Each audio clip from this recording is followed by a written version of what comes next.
Bonjour, bienvenue. Ça va? Très motivé. Nous sommes le matin très tôt et du coup j'avais une petite idée. Nous allons partir sur de la spéculation, nous allons partir sur un nouveau format de vidéo. Euh, un truc que je n'ai jamais fait puisque là on va parler de voitures que j'ai clairement pas à l'atelier. Et je dois commencer par dire que c'est toujours bien d'avoir la voiture et de la rouler longtemps. Euh, pour savoir un petit peu ce qu'elle vaut. Mais bon, vous savez qu'en live, j'ai par moment, surtout en début de live, des questions qui concernent des voitures que je n'ai pas, sur lesquelles on me demande un avis et je dois lâcher un avis absolument en général parce que le gars il est intéressé par cette voiture, il aimerait bien savoir. Donc aujourd'hui, je me permets ce format de vidéo puisque on va aller. Alors on va prendre un site pour cette vidéo là et puis peut-être que pour l'autre je ferai un autre site parce que ces vidéos-là sont pas du tout sponsorisées et je vais utiliser des sites français bien évidemment. Alors peut-être que de temps en temps ça sera du AliExpress, du chinois, donc n'en voulez pas puisque bon ça fait bien partie de la RC. Hein, c'est mondial la RC, il n'y a pas de communauté régionale, c'est vraiment international, mondial, universel. Donc voilà, aujourd'hui je vais utiliser RC Team pour vous proposer une voiture dont on m'a parlé très vite fait à cause de son prix et au début ça fait peur mais bon on va y aller. Nous allons donc parler du Team Associated Truggy Reflex 14T Brushless RTR référence 2076. Ouais, c'est important parce que bon. Qu'est-ce que c'est que cette voiture là? Eh bien du coup c'est un mini Truggy. Alors on est sur du format, d'ailleurs je le précise même pas dans le titre. Tiens, c'est marrant ça, on nous donne pas la... Alors c'est du 1/10, échelle 1/14, voilà. Alors c'est du 1/10, je vous le dis de suite parce qu'en fait en gros il se base... Là on nous annonce 1/14. Le mec qui... Ah, tu vois, c'est important de faire ce genre de vidéo aussi parce qu'on peut avoir des détails. Le gars se base sur 1/14, il va se dire oh là attends, non ça va pas ça, c'est trop petit. Bah non, là t'as purement du 1/10. Pourquoi 1/14? Parce qu'en fait un Truggy c'est toujours plus grand qu'un buggy, donc Team Associated remet la taille là où il faut, hein. Bon alors mini Truggy ça peut être intéressant puisque là forcément on se retrouve avec une taille de buggy avec un design Truggy. Voilà, ce serait peut-être plus logique. Nous sommes quand même en brushless et cette voiture est à 199 €. Donc pour reparler du design, bon, Team Asso c'est pas des spécialistes du design, hein, franchement. Je sais pas par qui ils font faire leur carrosserie. Quoique celle-là est plutôt pas trop mal. Elle a un avant assez agressif. Les peintures assez sobres, blanc, noir, avec le petit mot réflexe sur le côté. Et on est sur du full plastique voiture. Alors, chez eux, chez Team Associated, un petit peu comme chez Traxa, je dirais, il y a bon, du bon et du mauvais forcément, mais les plastiques, globalement, sont de bonne qualité, de bonne facture. Et c'est des engins qui peuvent, en général, prendre cher. Et du coup, j'ai une petite expérience quand même sur Team Asso, puisque j'ai le MT10, qui est basé exactement sur la même architecture que cet engin. Du coup, je peux peut-être vous en parler avec un retour d'expérience. Contrairement à certaines vidéos ici où je n'aurai pas la voiture. Donc il faudra décortiquer un petit peu ce qu'il en est. Donc voilà, l'étoffe, on va quand même les regarder d'un petit peu plus près. Donc là on s'aperçoit qu'on a un pneu à crampon style Pico, hein, ça accroche bien. On va peut-être reparler de l'aileron si on le voit mieux après. Non, on va parler de l'aileron de suite. Hein. L'aileron est vraiment bien. Moi j'aime beaucoup l'aileron. Un petit peu futuriste avec des aéros là, j'aime bien. Alors je ne sais pas si ça tiendra plus que ça, mais en tout cas on est dans le style aileron épais et non pas dans le style aileron 1/10 de base. Voilà. On a un petit aperçu du châssis et déjà on peut en parler. Ces amortisseurs là qui sont exactement les mêmes que le MT10. Vous pouvez les retrouver sur la chaîne hein, si vous voulez une base de repère. Et alors excellent amortisseur, vraiment ce que je peux appeler moi une vraie réussite. La tige ne plie pas, alors c'est du full plastique mais ultra fonctionnel, pas de perte d'huile, tu mets du 500 ça réagit, tu mets du 600 ça réagit, bref, j'aime énormément cet amortisseur là, il vieillit très bien. pour vous rassurer, chez Traxxas aussi, il faut un full plastique qui marche très bien. Voilà, il y a du full plastique qui marche bien, et surtout que le poids de l'engin, on le regardera après dans les caractéristiques, doit être l'un des plus légers connus sur cette échelle-là. Les tourelles, c'est pareil, on est sur de la tourelle en plastique, comme le MT10. Alors c'est une tourelle qui tient très bien, c'est très mou. Comme les picots de carrosserie, c'est très très mou. Ça peut prendre des chocs forts, très forts même. J'espère que c'est la même chose sur ce truc-là. Le bac à batterie a un fermoir par-dessus, ça c'est pas mal. Ici on a un protège couronne en plastique, hein, ça c'est un petit problème. Alors, on va voir si c'est un diff central. Si c'est un diff central, j'ai trouvé une couronne métal, je vous en ferai part un peu plus tard. On voit que l'aileron est maintenu par 2 clips, c'est bien, c'est pas mal. Nous n'avons pas de triangle supérieur, mais des biellettes qui tiennent aussi très bien chez Timasso dans cette taille-là. Il n'y a vraiment aucun problème sur les biellettes, tirant arrière, ça marche très bien. Là c'est cool, on a une vue un peu plus prononcée de l'avant du châssis, donc une petite différence avec le MT10, c'est qu'ici on a une barre d'Ackermann en aluminium bleu, ça fait très joli, c'est très bien. Sur le MT10 c'est en plastique. Ici vous voyez bien les biellettes de direction et ce qui fait office de triangle supérieur. La tourelle en plastique qui fonctionne très bien. Et la platine supérieure qui est très simple. Voilà, maintenue par les 2 vis de devant. Alors pour ces tailles-là, il n'y a pas de problème.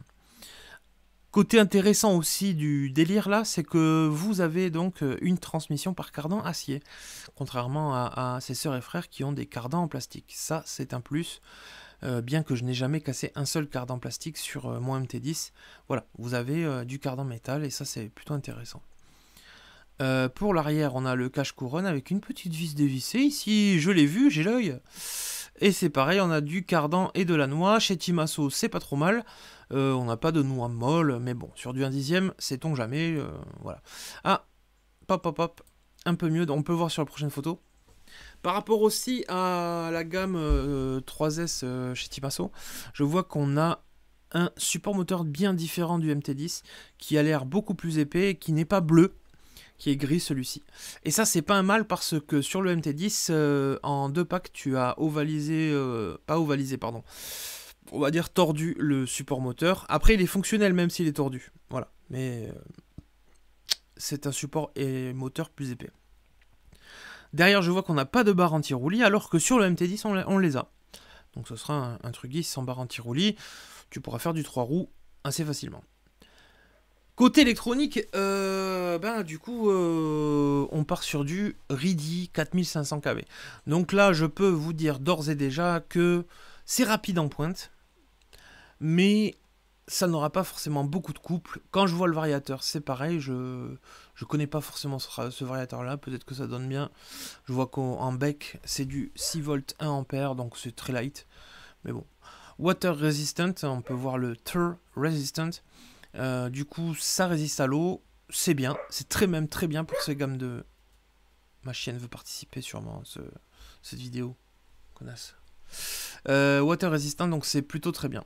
L'Écosse ici, de visu comme ça, quand je vois le moteur en 3660, c'est du PK4 mm, c'est tout ce qu'il y a de plus classique. Fait intéressant, c'est qu'ici on a du câble en silicone et non pas les câbles cuivre direct. Peut-être ici on les a, mais pas là. Câble en silicone, c'est très bien, c'est ce qu'il y a de mieux. Et le bouton classique type Hobby-Wing avec son bouton de réglage qui est là et toujours avec cette petite opercule. Alors ces boutons là sont pas fameux non plus, mais bon, voilà, ça fait le taf. Il n'y a pas de problème. Les 4 amortisseurs, très bon, hein, je n'aurai de cesse que de me répéter, il n'y a rien qui lâche là-dessus, c'est les meilleurs que j'ai trouvés en 3DS d'origine RTR. Il n'y a pas photo. Voilà, très sympa, hein, la vue du dessus de ce châssis, un peu fine à l'arrière, un peu plus large devant. J'aime beaucoup, moi, le type Truggy. Alors, cet aileron très bien dessiné, hein, franchement, faut le dire. Vraiment top. On n'a pas parlé du cerveau, ils ne l'ont pas encore montré en photo. Hein, voilà, une petite corne. On voit qu'il y a le soft cerveau directement sur le cerveau, ou je me trompe. Le variateur est bien placé au milieu sur la voiture, c'est pas mal. Et on peut voir ici en dessous le cache central du cardan. Et puis le récepteur qui est à l'air, c'est très bien aussi. Par rapport au train avant aussi, on n'en a pas parlé, mais nous avons fusée et porte fusée. Donc ce n'est pas un train avant à boule, mais c'est logique hein, dans ces gammes-là, tout à fait logique. Donc les pneus, hein, je vous dirais ni plus ni moins. On a fait le tour des photos. On peut voir donc le bulkhead aussi, qui est en plastique normal, et on a une ouverture par là, je pense, où on aura un accès au différentiel. Il me semble que là-dessus, hein, d'origine, c'est du moins sur le MT10, c'est les différentiels métal. On va aller voir un petit peu plus dans les caractéristiques. J'espère que ça vous plaît, ce genre de vidéo. Si ça vous plaît, lâchez votre pouce. Hein. C'est une nouvelle variante que je propose. Ça permettra aussi de parler un petit peu d'autres RC. Et je vous promets que c'est pas pour faire de la vue ou je sais pas quoi. C'est vraiment pour répondre à une petite demande que j'ai assez souvent. Et c'est vrai que j'ai du mal à parler des voitures que j'ai pas. Mais là, on en parle simplement, sans forcément lâcher de la critique en veux-tu en voilà. Je vous parle simplement, sans savoir trop ce qu'elle vaut à l'utilisation. En tout cas, le prix est bon. Je trouve 200 €, c'est pas mal. C'est pas mal. Donc, système radio. Donc oui, elle est fournie avec une radio, forcément. Puisque c'est du RTR. 2 Go 4, on s'en fout. Il n'y a que 2 canaux sur la truc. Cerveau numérique à couple élevé. Sans même nous dire comment dire, les kilos du cerveau, là, la force du cerveau. Donc sauf cerveau, ok. Puissant moteur en 4500 kV, ok. Fiche DIN, donc ça c'est la fiche un peu pourrie. C'est dommage qu'il n'y ait pas du XT60 minimum. Donc attention, si vous achetez les batteries, il faudra les acheter en fiche DIN, c'est la petite fiche rouge. Amortisseur réglable, carrossage réglable, direction en aluminium, donc là on parle de la barre d'Ackermann. Cardan, transmission CVD, métal. Alors de ce que j'ai vu, oui on n'a pas vu côté roue, peut-être que c'est, oui c'est sûrement du CVD. Châssis inspiré de la compétition. Je sais pas si c'était bien de le mettre ça quand même. Parce que dans ce cas-là, même une Renault 4L est inspirée de la compétition. Parce qu'elle a 4 roues, un volant. À partir d'un moment où tu as 4 roues, un volant, est-ce que c'est inspiré de la compétition? Non. Voilà. Châssis baignoire moulé, très bon chez Timasso. Contrairement à T2M par exemple, du T2M Furious, qui est absolument... qui est très joli, mais qui est pas bon. Transmission centrale en aluminium, donc c'est un cardan, 100% sur roulement, et ça c'est pas mal de le marquer quand même, parce que quand on voit que chez Tamiya c'est pas du 100% roulement, ben c'est bien qu'il le marque. Hexagone d'entraînement 12 mm, donc là on parle des hexagones de roues. Les dimensions en longueur ça fait 30 cm, donc comme je vous l'ai dit, hein, prenez l'équivalent d'un dixième, largeur 202. Dommage qu'on nous mette pas l'empattement, ça aurait été sympa.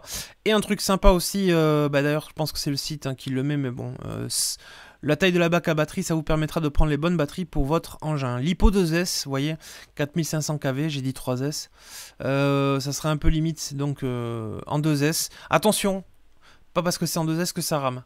2S 4500 kV, ça peut avoir un très très bon rendu. Chargeur de lipo batterie, 4 piles AA. Voilà pour cette voiture-là. Donc 200 €, je me dis que même pour vous, hein, vous faire un petit essai en mode je vais bâcher cette voiture. Moi, c'est vrai que j'aurais bien aimé la bâcher pour voir un petit peu ce que ça vaut. Je suis sûr que ça peut bâcher. Parce que chez Timasso, maintenant, j'ai un peu plus confiance sur ces modèles-là. Il y en a pas mal, il y en a d'autres. On en reparlera aussi en vidéo unitaire, puisque vous avez vu qu'il y a quand même pas mal d'informations. Et j'ai pas envie que ces vidéos-là durent 40 minutes. Ça ne sert à rien, puisqu'en plus, on ne fait pas forcément d'unboxing. Mais c'est toujours important d'en parler. 199,90 € livré, c'est pas cher. Et peut-être une plutôt... Enfin, moi, je dirais que c'est plutôt une bonne base pour débuter. Alors, pour finir avec, en perspective d'avenir, d'évolution, c'est simple. Il y aura Arrma et Traxxas. Voilà. Et Coralie, puisque maintenant font leurs propres pièces. Mais beaucoup des engins qu'on va parler dans cette vidéo n'auront pas forcément des perspectives d'évolution full armement. Voilà. On parle de la voiture pure.